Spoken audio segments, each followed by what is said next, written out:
Well, welcome back to Truth to Tell. I'm Andy Driscoll, and Michelle is unfortunately not well today, so we're flying solo. Talking about KFAI's inner workings and the roles our listeners and members can play in keeping that vital service, this vital service, the Twin Cities has come to rely on for our diversity and commitment to social justice.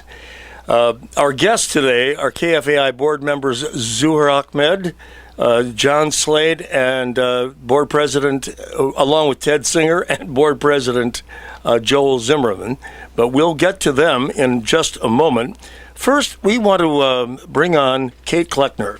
Kate is one of the coordinators, I understand, for Organizing for Power, Wisconsin and Beyond, a little rally that's coming up this weekend, a whole conference, it looks like, co-sponsored by several unions primarily, so it's sort of a union-based. Kate, welcome to our microphones here at Truth to Tell. Good morning. Lay it on. Can we hear her? Hello. Good morning. Is she here? Okay, I just want to make sure that you're on microphone. Yes. There we are. There we you go. go. My gosh, we are just doing so well here. Okay, good. So, Kate, what is this labor thing about? Yes, well, a group of union members and activists, people that care about the labor movement, started organizing for this conference almost a year ago because we see that the labor movement is in crisis. Many of us are in unions where we've had to take concessionary contracts, and we see the corporations attacking workers really from every angle. So we got together to say there needs to be a place where people that care about the labor movement can come together among many different unions and discuss the situation and what we can do for the future. So this conference will be happening Friday, starting at 7 p.m. at McAllister College in the Weyerhaeuser Chapel, and then through Saturday, starting at 8:30 in the morning at the Weyerhaeuser Chapel at McAllister College. We have a great lineup of speakers, including Ken Riley, the president of the Longshore Workers Union in South Carolina. Peg Coyne, the president of the Madison Teachers Union, will be there, and she led the strike, that started all of the tremendous movement in Madison just last winter. Say her name again. Peg Coyne. Peg Coyne. President Okay, of the Madison Teachers Union. I say, oh yes, there, okay. And also, Joe Burns, a local author, has written a book called Reviving the Strike, which has been really well received among unions and the community here, and he'll be speaking. The conference ends with an open panel, including a number of speakers talking about what is the future for labor, what is to be done, what can we do. It does strike me that labor seems to be having somewhat a resurgence, in part because of all of these Republican governors and legislatures being elected and attempting to pretty much do away with collective bargaining and many of the rights, including all the benefits, insurance and health insurance and pensions and things. Are you sensing that too? Is this group sort of sensing that there's a coming together a little bit more than it has been in the past? Well, yes, absolutely. Primarily through Madison, which, spread through Ohio and Michigan. Yeah. That movement to stand up against these attacks. I mean, we are getting so far beaten down from the right, from the corporate interests, that the time has clearly come that we need to start our own fight back to restore our rights and get stronger. This is really quite a coalition of labor unions at the local level. I mean, everything. Our own friend Dan Ganley is in here. Mm-hmm. He's a former pressman at the Star Tribune. He was on our show a long time ago, and we had a good chat about the way the Star Tribune had been trying to undercut hours and lay off people and what have you. Fortunately, he was retired at the time and could only come in here and support his colleagues. But I sensed even then something of a resurgence of union activity, and yet still only maybe 15% of this country is unionized anymore. That's got to be feeling like a deficit to you. Oh, absolutely, and we've been feeling that for a long, long time. The movement has to change. The movement has to make a sea change to restore our power and start growing again. A lot of talk about corporate power being, taking over, and that can get people angry enough to maybe unite behind. It is. We've gotten a great reception from unions, the State Federation of the AFL-CIO, AFSCME, CWA, SEIU, UAW. So many locals around the community have supported this. They're really open to it. Sounds like a great event. Once again, that is Friday? Yes, this Friday, September 16th at 7 p.m. at McAllister College, Weyerhaeuser Chapel. And that's just an evening program of some sort, but the real meat of it is the next day. Yeah, with workshops and keynote speakers. Yes. Great. Kate Kleckner, thank you very much. Thank you. Really appreciate your joining us. Thank you so much. All right, take care. All right, so let's get on with the major part of our show. We wish all the union folks and those of you who are not union members think about going to and listening to what organized labor is actually saying about the world around us these days. Now, for about 6,000 of you, what we do here each week on Truth to Tell is splashed all over town. That is, we send out thousands of emailed newsletters and announce our topics on Facebook and Twitter and LinkedIn and Lord knows where all that information goes from there. But for faithful listeners to Truth to Tell, First Person Radio, and others of KFAI's dozens of public affairs and music shows, including our weekly non-English speaking programs, and the open door to the airwaves that our access show, The Wave Project, represents, more is known about us, but for the million or so potential listeners and members throughout the Twin Cities Metro and way beyond via the internet, little is likely known about what makes this nearly 35-year-old community radio station tick. How this engine keeps running day to day and week to week and year after year.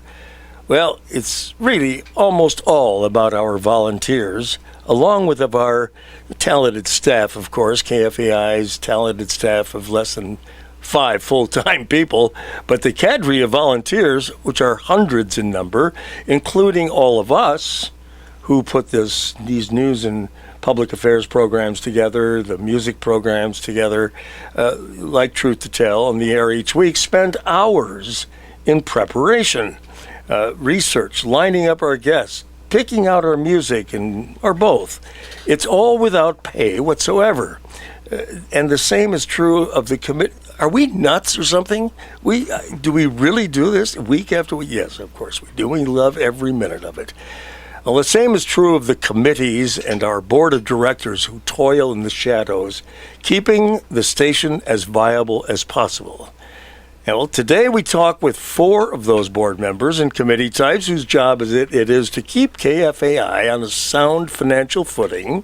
We call that fiduciary responsibility on the board of directors, as well as hold us accountable for meeting our obligation to advance Fresh Air Incorporated's mission. That's our formal corporate name, and one of the reasons we say twice an hour that you're tuned to Fresh Air Community Radio, KFAI. Our mission statement is such that here, KFAI is a volunteer-based community radio station that exists to broadcast information, arts, and entertainment programming for an audience of diverse racial, social, and economic backgrounds by providing a voice for people ignored or misrepresented by mainstream media. KFAI increases its understanding between peoples and communities while fostering the values of democracy and social justice. Well, that can be a tall order in a metro area and state as increasingly diverse as ours is becoming, and we don't always meet that mission's promise, but most of us definitely try. Much to learn about here at KFAI, and here's hoping our guests and our shows will inspire you to get involved with us, especially as listener members who can both run for and vote for our boards and committees. Now, let's meet them. And just remember that we are also, we're not live streaming on livestream.com this morning. Unfortunately, we've had some technical difficulties in being live on the air on video, but the videotape of this program will be available at TruthToTell.org and on our Facebook pages later on, maybe tomorrow. It depends on how quickly Craig can get at it here. In any event, let's meet Joel Zimmerman as chair of KFAI's board of directors, thus a member of its executive committee, and we'll let him talk about his background in a minute. Welcome to you, Joel. Thanks for having me. Ted Singer, chair, Zuhair Ahmed. Zuhair Ahmed is probably one of our youngest board members ever, and host of KFAI's Sunday show, Somali Voices. Zuhair, welcome to Truth to Tell. Thank you. Finally got you here, didn't we? Yes. Good. Ted Singer chairs KFAI's governance committee. He's been a long-time KFAI volunteer. I don't know, did you ever have a show here? No. No, you never had a show. He's actually helped Truth to Tell begin broadcasting right here from this Studio 5. We welcome you, Ted. Thank you very much. Finally, another longtime active KFAI volunteer is John Slade. He's second vice president of KFAI's board and a member of its nominations committee, which means that you help go through John to get on this board. John also served as one of the co-conveners of KFAI's strategic planning committee. Welcome to TTT, John. Oh, thank you, Andy. Good to be here. Now, what would you guys out there like to know about the way KFAI works? What might you offer, including your service? Well, join this discussion. Join us. Call us at 612-341-0980, 612-341-0980, or tweet us at TTT Andy Driscoll, or post your comments on my Facebook page. We'd love to have you. Ted Singer, you've been around the longest. Let's start with you. I don't know if I've been around here the longest. Oh. I would say. I don't know. I'm in single digits, I'm sure, but I have no idea how long I've been here. How long have you been around, John? About 6-7 years. Yeah, we've probably been around the same time. Oh, okay. Sure. Well, all right. I just want to, why don't you help us through, the two of you, on KFAI history itself, where it originated, how it got off the ground, and somewhere back in the 70s, I believe. 74 is when they started. 74? 73 or 74 was when they started, and I think the license came through in 78 or something like that. And we were buried in, can you believe it, a church, Walker Church, on the south side of Minneapolis. And we are what's called a low power station, which means that we don't work right up there with the big guys and their 50,000 watts and that kind of stuff. But tell us a little bit more about that.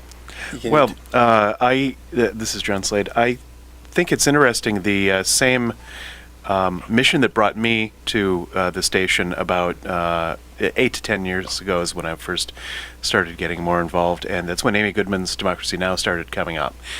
It was another resurgence of this kind of citizen-provided activist media, and that's, from what I've been able to tell, was part of the fervor and the fervent that propelled KFAI onto the airwaves in the first place.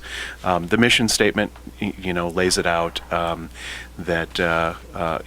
Things that resonate with me quite a lot are that we are here to provide a voice for people whose voices aren't otherwise represented in the media, and we, promote the values of democracy and social justice. One of the ways that we promote those values of democracy and social justice is also internally, and that's why I'm so glad that we're able here to take our precious airwaves to talk about the democratic structures of the station. Ted, did you want to say anything more about that? No, I think I know for me the great part about it, I worked in commercial radio for a brief period of time, and then volunteered in public radio in Arizona for a long time, and when I moved to Minnesota, I naturally tuned into this station, and at some point, like I say, within the last 10 years, I figured out that maybe I should just come back and get involved again, and I like doing that and doing radio. I've always enjoyed the process of radio, and it just so happens it's also in an environment that meets well with me as far from a political point of view and a community service point of view. And so I'm very happy to be here doing this. Well, it's great to have you guys. Joel, talk a little bit about, you're relatively new to the station, yet you're already our chair. What is that these people see? No, I'm kidding. Talk a little bit about your work in broadcasting and stuff. I know that you have quite a background. We have worked for the same station at one point. Yes. Well, as far as what my board members see in me, you'd have to ask them. I'm only one voice on the board. My background, I've always had an interest in public broadcasting, I would say for many of the same reasons that John and Ted so eloquently shared just a couple minutes earlier. And so when I was a college student, I worked part-time for Public Radio International. I've worked for Twin Cities Public Television in video production for multiple years, and always seen KFAI as a really, really fascinating place. Certainly a place that's unique in the way that someone who just has passion and interest in the kind of work that KFAI is doing and what KFAI represents can just come in and start lending help to the station. That's a really, really unique quality that I think is very, very special to KFAI. So I was approached by an acquaintance about volunteering on the board and jumped at the opportunity. I think it's a great way to contribute to the organization in a different sort of capacity from volunteering on a show, and an equally valuable way of contributing to the organization.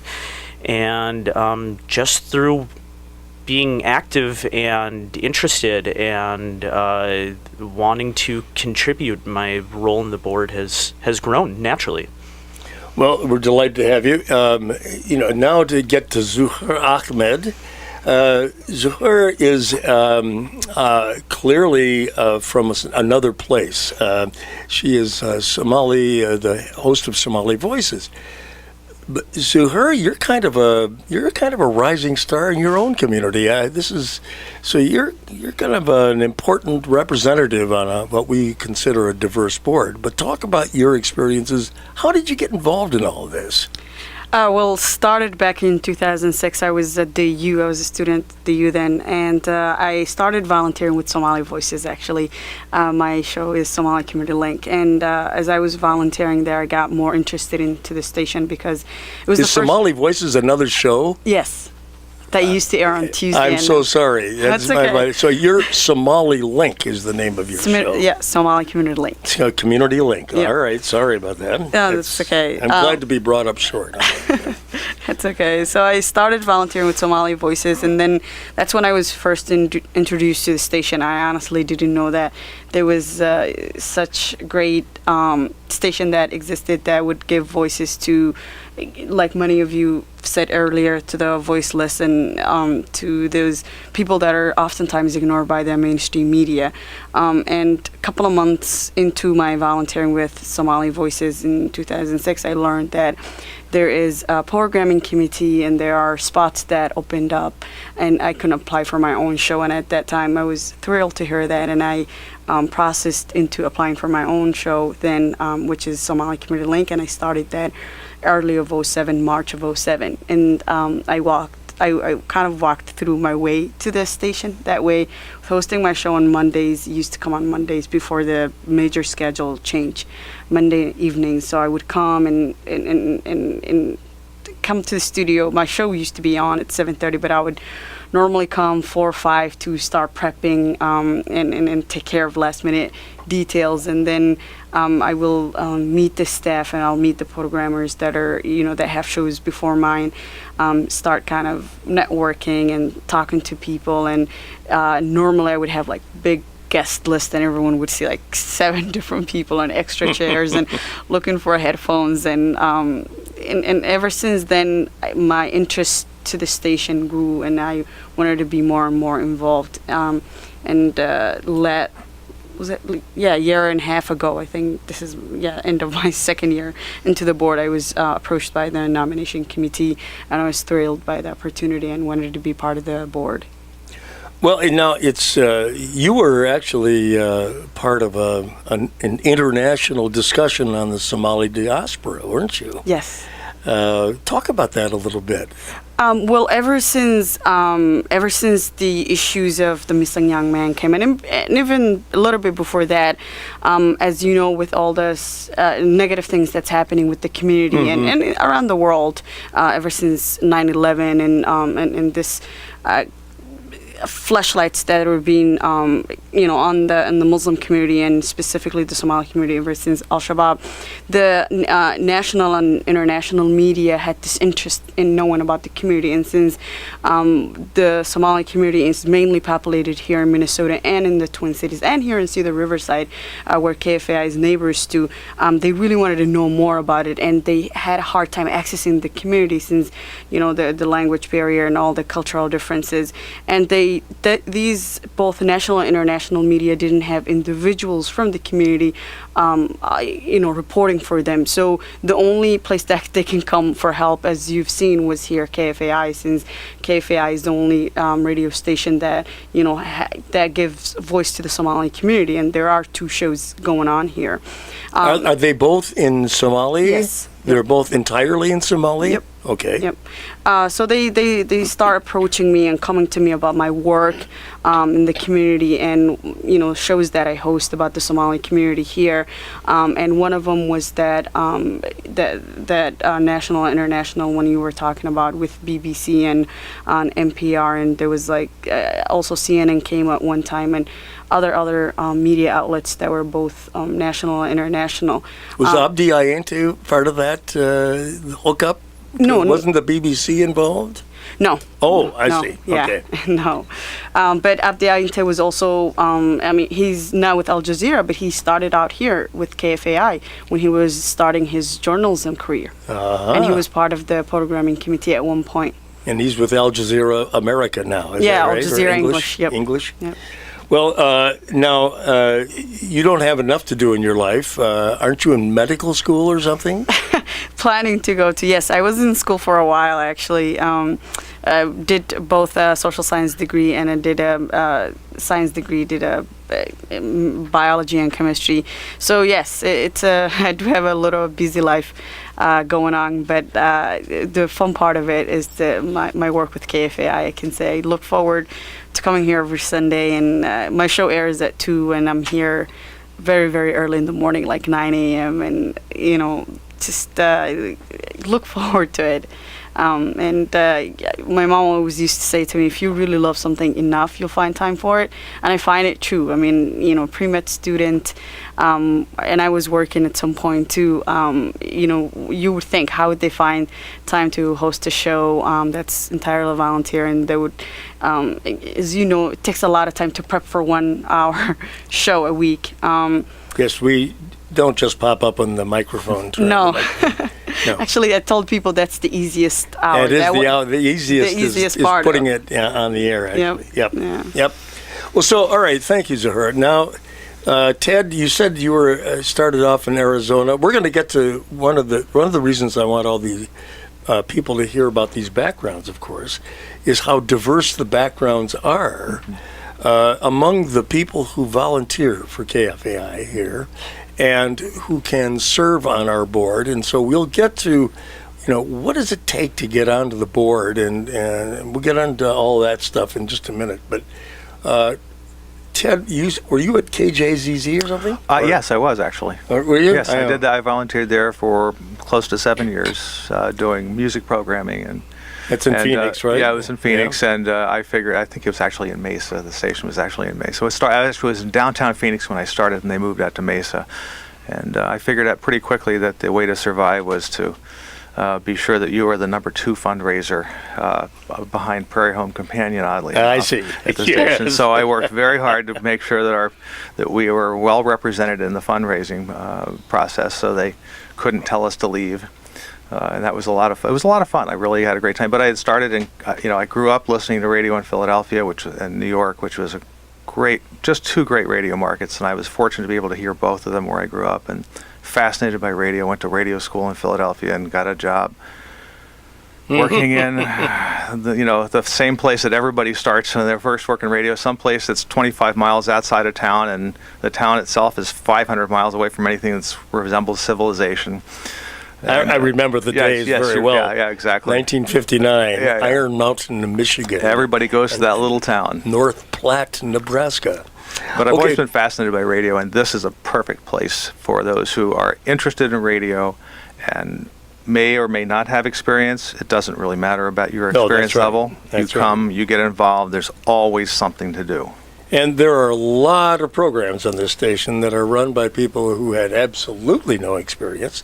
But one of the things a lot of these people have had is an interest in what community radio does. And John, why don't you speak a little bit to the role that it's played in your life a little bit, and where your background is. You've come, you're an old St. Paul guy. Gosh, talk about that.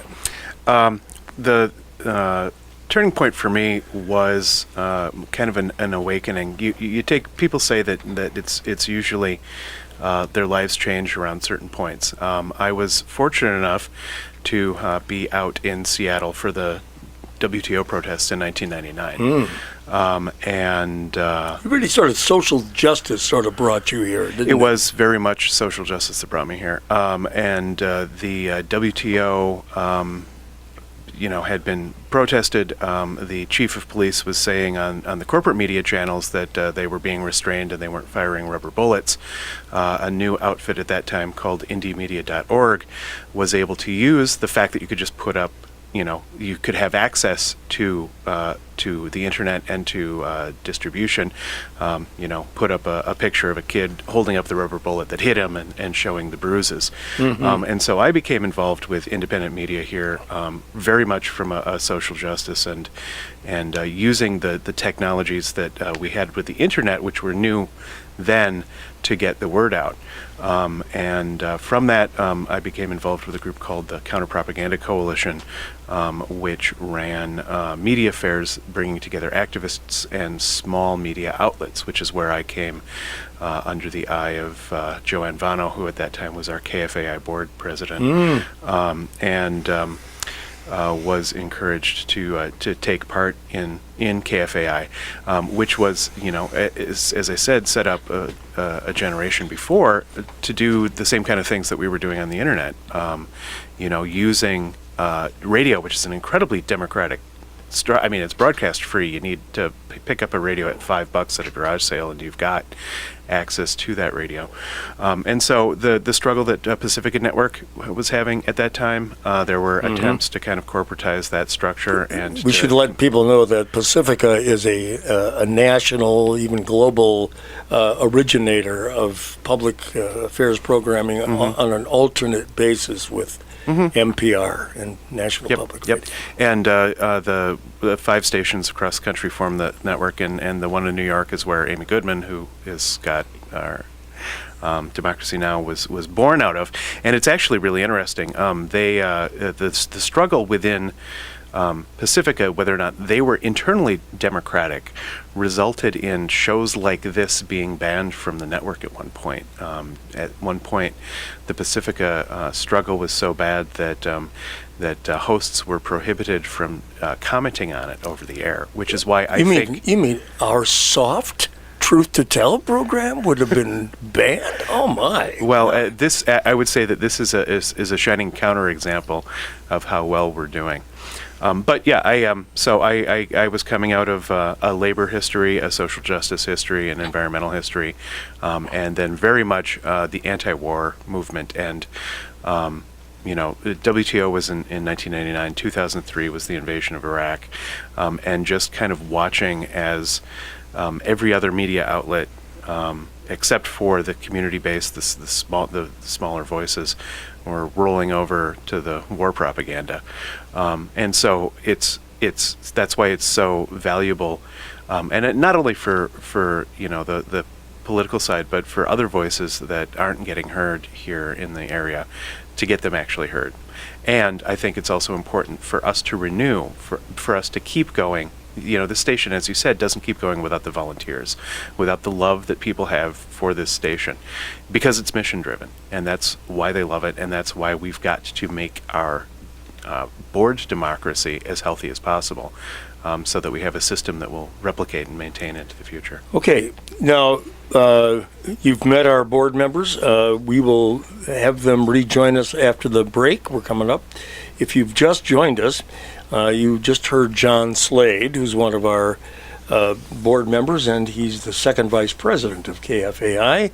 Right next to me is the president and or board chair, Joel Zimmerman. We also have Ted Singer and Zuhra Ahmed, who is not only a member of the board, and relatively new one at that, but is also a Somali Community Links host each Sunday. We're going to come back, and now we're going to talk about how you can get involved with KFAI, and what sort of commitment does it require? What does it take to be a board member here, or a committee member, or a volunteer at KFAI? You know, it ain't hard, but it ain't easy, because you do have to commit some time. So, meantime, those are the people. What are your thoughts about this? Give us a call here at KFAI at 612-341-0980. That's 612-341-0980. And before you join, listen to what these folks have to say about what it takes. And we'll be right back. You are listening to Fresh Air Community Radio, KFAI, 90.3 FM Minneapolis and 106.7 FM St. Paul, radio without boundaries. Back on Truth to Tell, I'm Andy Driscoll. Michelle Ali Muradi is under the weather, but she'll be back next week. We're talking about KFAI's inner workings and the roles that our listeners and members can play in keeping this vital service in the Twin Cities, and it's a service that Twin Cityans have come to rely on for our diversity and our commitment to social justice. And I should say at this point, not only Twin Cityans, because we're on the internet all the time now. We have live streaming right here on KFAI at kfai.org. You could be listening to us on your computer right this minute. Later on, you can hear these shows as finished recorded programs, not only there, but on Truth to Tell's website at truthtotell.org/archives. You can find every one of our programs going back 2 years, at least. And we'll be putting up all of the programs. This program has aired, I'd say in the last 5 years here on Truth to Tell, as well as First Person Radio, which is our native American public affairs program on Wednesday mornings at 9 a.m., which is all the two of us are part of the Civic Media Minnesota umbrella. And we work in collaboration with KFAI to put this program on for you. Okay, just a reminder that next week we have a very hot topic in education circles right now, what we should expect from our public school teachers and what changes should occur to keep both achievement and accountability improving. My former co-host Linnell Michelson will be here as a guest because of her deep involvement in Minneapolis education issues, along with State Representative Carlos Mariani, who also heads up the Minnesota Minority Education Partnership, and some others, including a teacher union rep, of course. So many think this business of how teachers are tenured, how their accountability should be measured, and what to do with a union contract that relies almost entirely on seniority should be written or rewritten or renegotiated. So don't miss this important conversation. Join us then. Okay, you guys. Right now, people can call us at 612-341-0980, 612-341-0980. Jump into this. One of the callers that came in, what does it take? What sort of background does it take to get on the board, do you think? And we have a schedule of events that we can tell people about. That is, there's a whole series of things that people can go through to apply for the board. It would really help to be a member of KFAI, and we're coming up on our fall pledge drive, so that people will have an opportunity to hear day in and day out what it can, how they can join us in that respect. But Joel, start us out a little bit about what it takes to be a board member, maybe what it takes to be a committee member. Sure.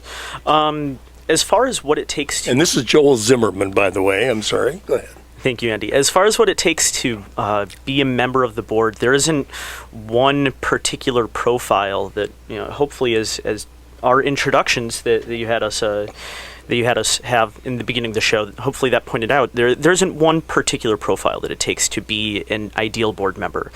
I would say the one quality that unites all four of us that are here today and all of our board members is that we all care deeply about the station and the organization of KFAI and its welfare and its mission statement, and that is the number one underlying quality that we're looking for in other board members. People who just have a real passion about the organization and are going to come to all the various meetings that we have, just being interested and ready to contribute. As far as time commitment, it can vary on a week-to-week and month-to-month basis. The absolute minimum, and we're certainly looking for individuals who are willing to go above the minimum, but the absolute minimum would be we have monthly board meetings that occur on the third Monday of every month. They're open to the public, so if you're interested in checking out a board meeting, seeing what they're like, we'd absolutely welcome you to come down and sit in on a board meeting. There's more specific info on where board meetings are located on KFAI's website, which is kfai.org. So those board meetings run 2.5 to 3 hours every third Monday evening of the month. We all serve on subcommittees of the board as well, and those meet on a monthly basis. There's a certain amount of work that's expected of board members outside of meetings so that we're prepared when we come to our monthly board meetings and our monthly committee meetings. Talk about what the things are on the agenda are about. I mean, they should be prepared to understand what all those items are going to be about. Sure. Well, yeah. I'd be happy to get into the details of the various committees on the KFAI board. We have an executive committee that's sort of comprised of various officers on the board, the president, vice president, second vice president, secretary, treasurer. So we meet on a monthly basis to set the agenda for the board meeting, sort of have a broader scope of what the board hopes to accomplish as the year goes by, and making sure that we're meeting all those goals. There's also a governance committee, which Ted chairs, and I'll let him share more about what the governance committee is responsible for.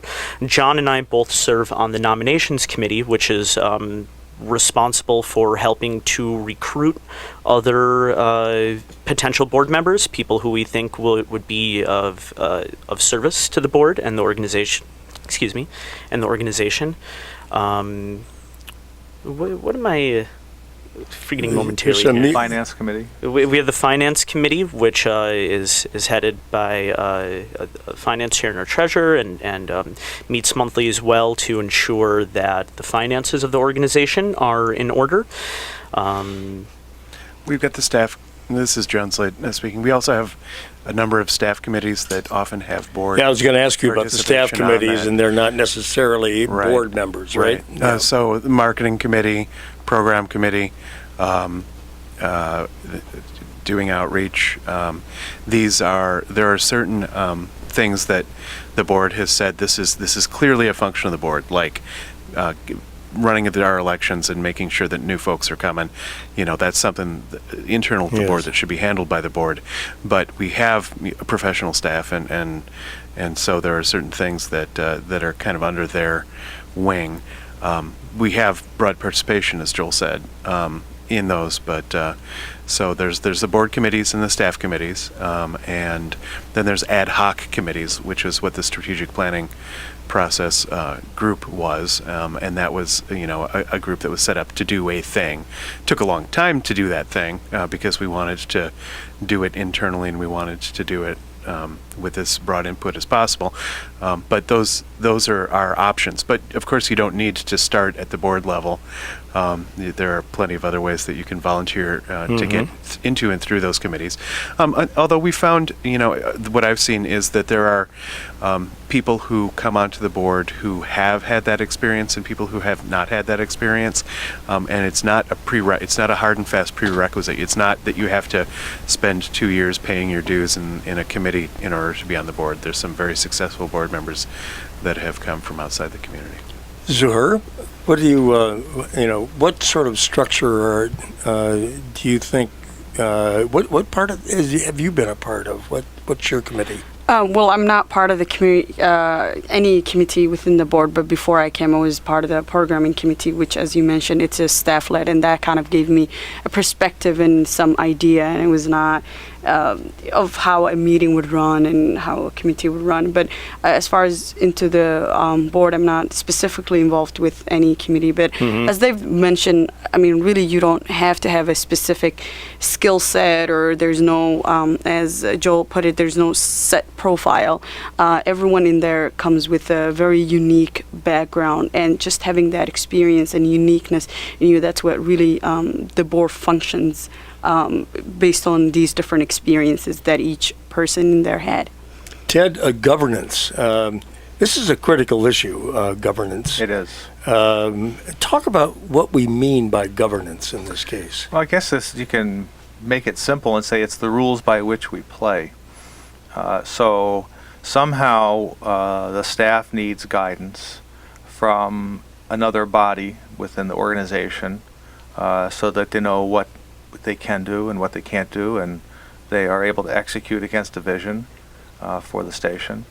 And that's essentially what we do, is we carve those rules out. And we've recently adopted, it happened before I got on the committee, but we have taken on the Carver model for our governance process.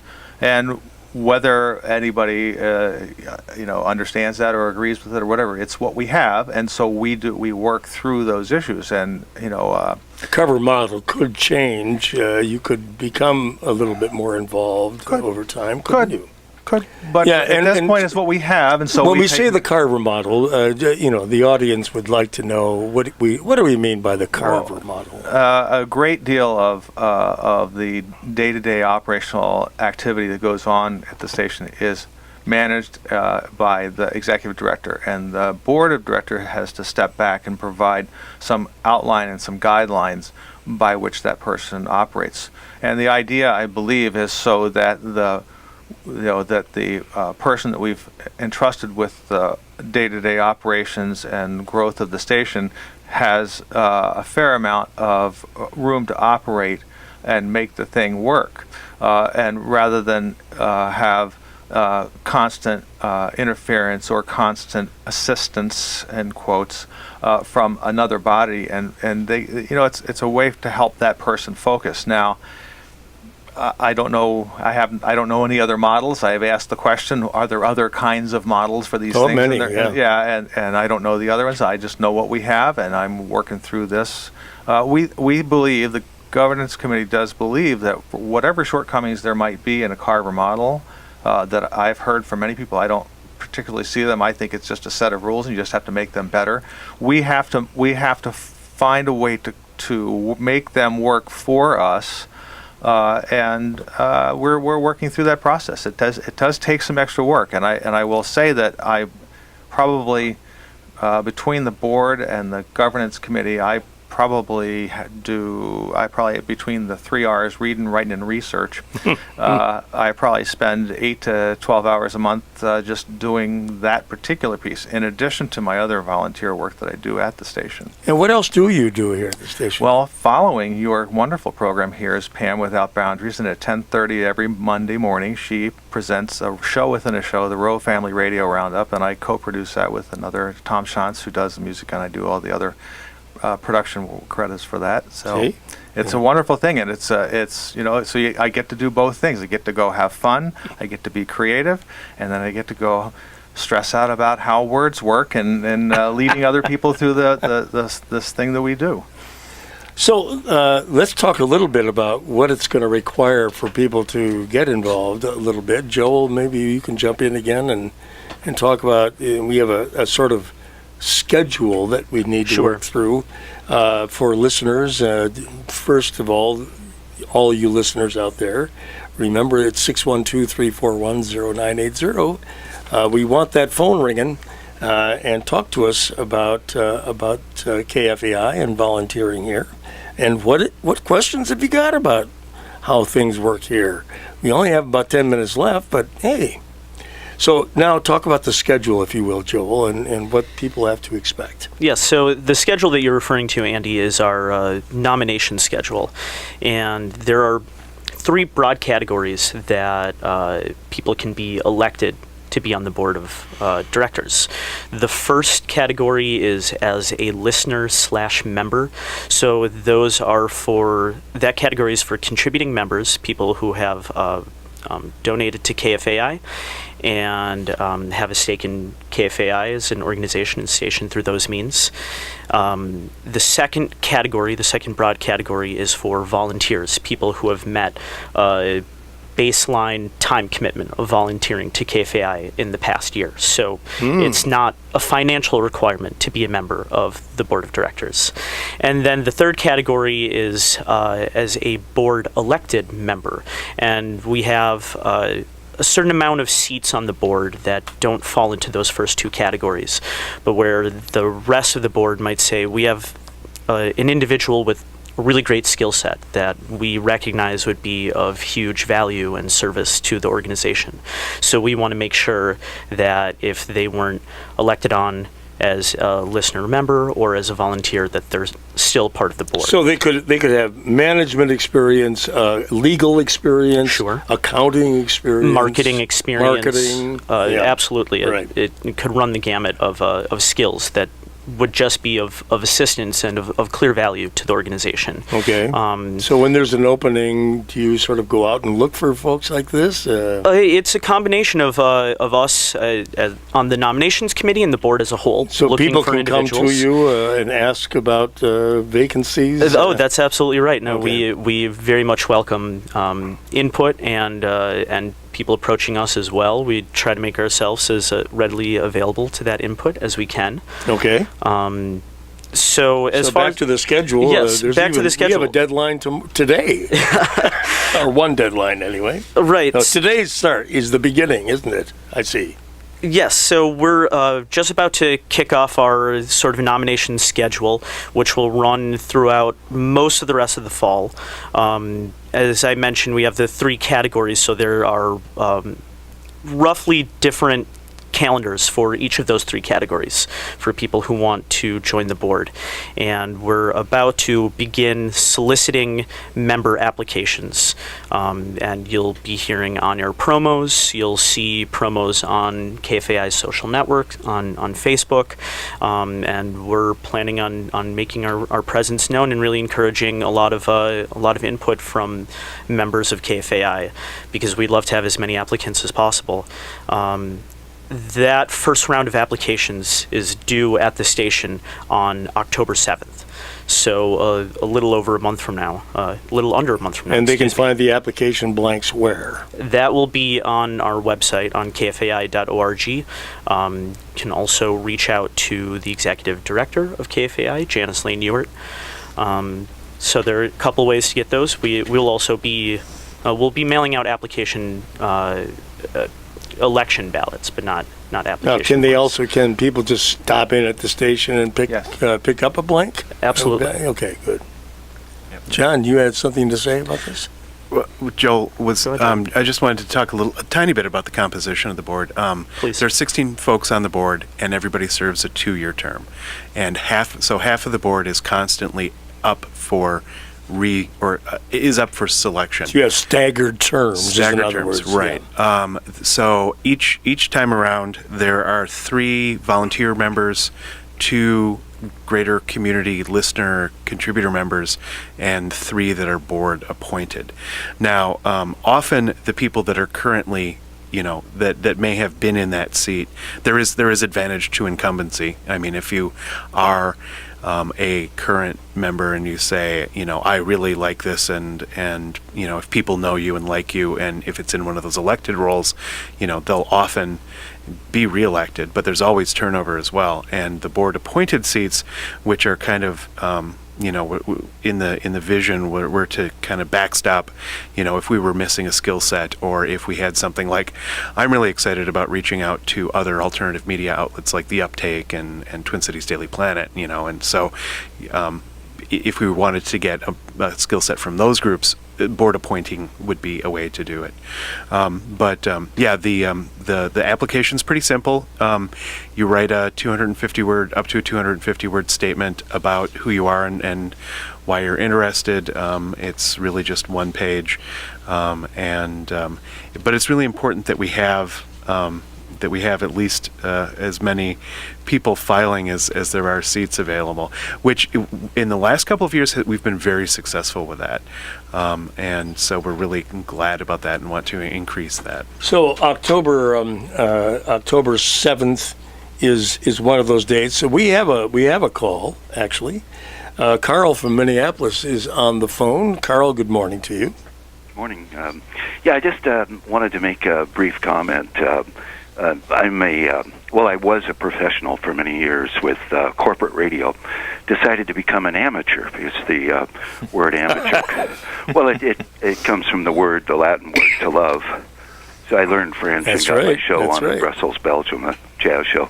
But I just wanted to compliment the board for the great programming that's being done on KFAI, especially the coverage of the 9/11 anniversary. It almost, because the mainstream was so much like I don't know if you read The Onion last week on how the mainstream radio is going to carry the coverage of the memorial, and the mainstream media followed through exactly what they said it was going to be. Oh, boy. But I liked the coverage. I liked that you covered the event on the Mississippi River about, there were people killed in 9/11, but a lot of people have been killed since then. So it's a more worldly view, I guess. We like that, Carl. Thank you very much. Thank you. Yeah. Bye. So back to the schedule then. So October 7th, listener member applications are due here. Then October 14th, those ballots will be mailed out. But then what? Then we'll have a second round of applications for volunteers, and just for the people who actually volunteer or have put in some hours here. Correct. I believe that requirement is 9 hours. 9 hours within the last 3 months before the time period. And being on committees counts. Ironically, being a member of the board of directors does not count as a volunteer. It doesn't? It doesn't. But showing up at Andy's show certainly does. All right. Well, make sure you write all those hours down. All right. So next is November 11th. I think that's Veterans Day. You have another deadline coming up. So that's when applications will be due for people who are eligible as volunteers to apply for a board of directors seat. Okay. And then after that, we will review the results of the elections, and all new board members, including board-appointed members, are appointed to the board at the end of the year at our December board of directors meeting. Okay. And ultimately, all right, so at December 8th, most of the applicants will know one way or the other whether or not they've been elected to the board. That's correct.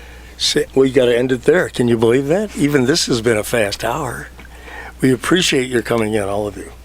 We had John Slade down there at the end. He's the second vice president of KFAI. Zuhair Ahmed, who is the host of Somali Community Link and a new board member this year. Zuhair, thank you very much. And Ted Singer, thank you very much. Thank you, Andy. And Joel Zimmerman, the president of the board, thank you very much. Thanks for having us. Nice to have you all.